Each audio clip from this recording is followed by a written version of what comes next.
Hello, ladies and gentlemen. My name is Dietrich, and today we are test driving a 2025 Acura MDX technology package. This is a front-wheel drive MDX tech, 3.5 liter V6 naturally aspirated, 290 horsepower, 10-speed automatic transmission.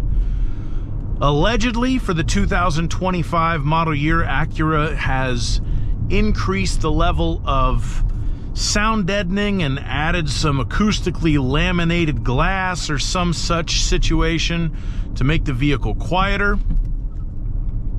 I must admit, I don't notice much of a difference personally compared to a 2024 or a 2023 model.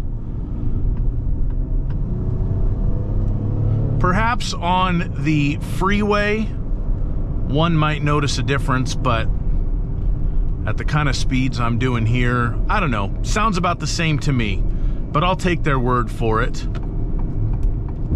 The MDX is a very competitive family SUV. It's a little bit down on maybe refinement and maybe brand cachet compared to what might be considered its natural competitors, your BMW X5s, your Mercedes GLEs,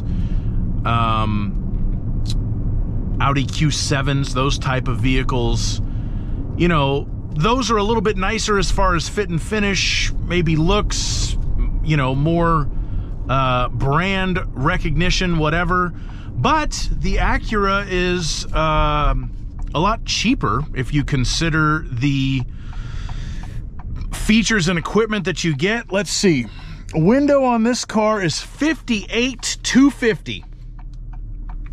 And for $58,250, you get a third row seat.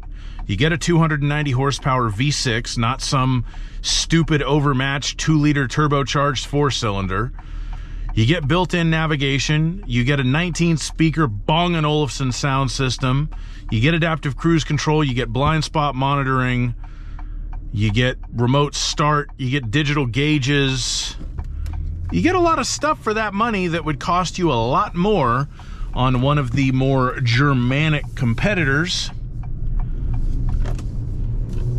And you do get a comfortable family vehicle.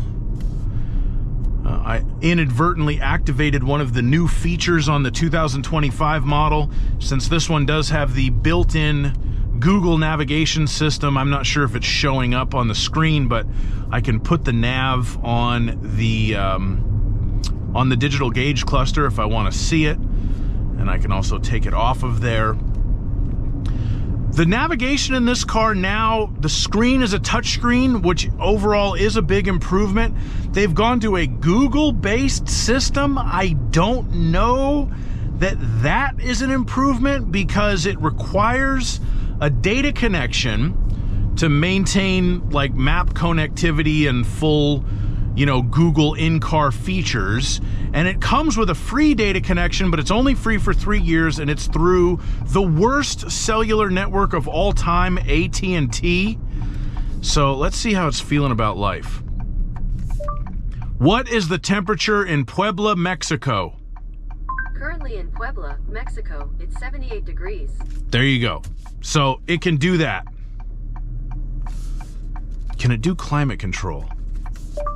Set the temperature to 65 degrees. Sorry, I can't control that in this car. Oh, not in this car. Get directions to Taco Bell. Okay, there's a Taco Bell 1.7 miles away. Want to navigate there? No, just kidding.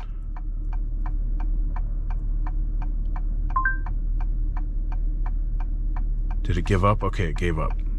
So the Google connection thing works well when you have data, but at least where I am in Southern California, AT&T can be so spotty that to me is a hindrance. If in your area AT&T works like gangbusters all the time, then good for you, congratulations.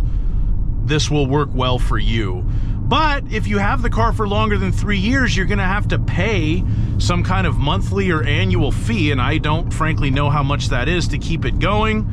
So that's a little bit of a bummer, because of course in every MDX with navigation before this, the navigation just worked forever and ever, and maybe the maps became outdated, and maybe the system had some annoying touchscreen or stupid knob in the middle to control it or something, but it would still work in 10 years' time. This one, you got to pay a monthly fee.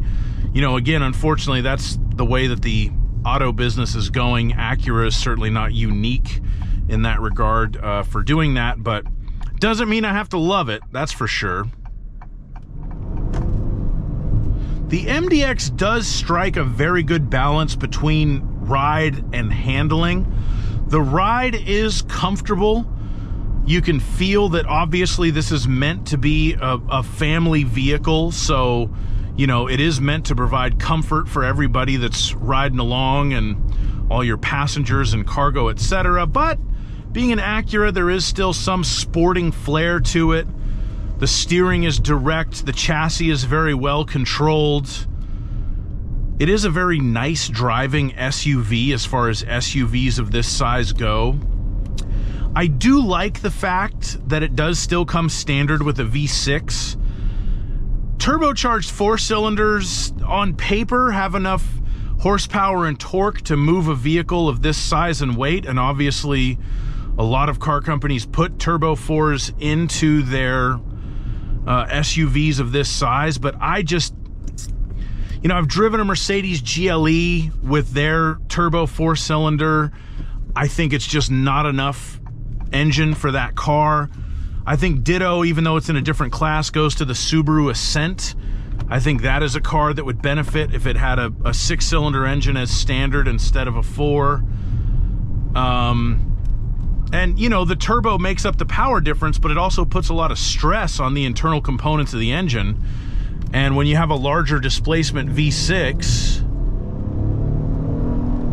not only do you get a little bit nicer noise out of it, but I just think for long-term longevity, it's gonna be better. The automatic transmission in this car is very smooth. You hear it a lot because it's got 10 gears, so there is a lot of shifting going on, but you don't really feel it. And again, you would hear it more if this car had a turbocharged 4-cylinder engine, because the Acura RDX, which does have a turbocharged 4-cylinder engine as a smaller SUV, has the same transmission, and you notice the transmission more in that car. Not that it isn't smooth, because it's just as smooth. You just hear it more because you can hear the 4-cylinder more than a V6, especially at higher speeds.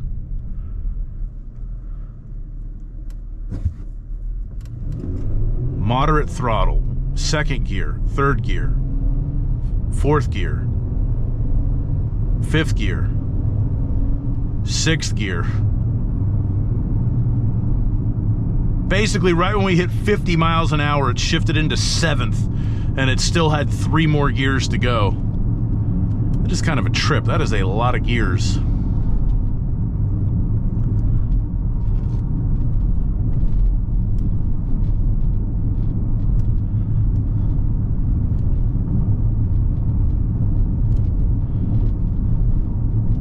The ride in this car, even though this appears to be a bumpy section of road, and you could probably see the bumps on the camera. You don't really see it on the road, but for some reason that is a deceptively unsmooth section of road, and this thing just handled it with aplomb. That was actually very good over that stretch of pavement. You know, I gotta be honest, this is very, very, very, very incredibly similar to driving a 2024 model, but that's not necessarily a bad thing, because that was already a very nice SUV to drive. I'm going to do a full review on this MDX, so I will put a link to that in the description and in the comments. And please like my video and subscribe to my channel. I think that's pretty much all I have to say about this car. And always drive safely. Bye-bye.